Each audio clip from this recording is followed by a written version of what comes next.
Ассаляму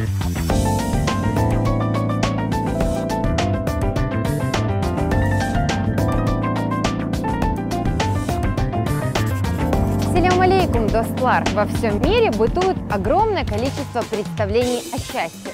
Счастье – это бахт, также можно сказать сиадет или ферах. Сегодня в Алифбе говорим о счастье.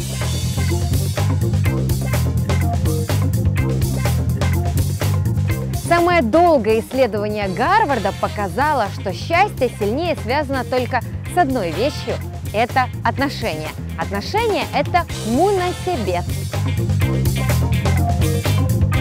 Друзья, люди вокруг – это не только показатель того, кем мы с вами являемся, но и ежедневная радость, вдохновение, любовь, свобода и легкость.